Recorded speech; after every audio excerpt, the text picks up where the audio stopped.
ప్రస్తుత సమాజంలో స్త్రీల పట్ల అనేక రకాలైనటువంటి అట్రాసిటీస్ జరుగుతున్నాయి.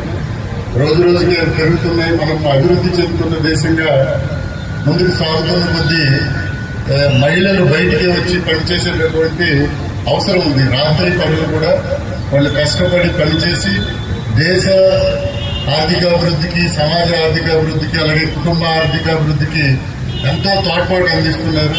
అయినప్పటికీ వారి భద్రత పట్ల కొంత మనం ఇంకా ఇంప్రూవ్ చేయాల్సిన అవసరం ఉంది.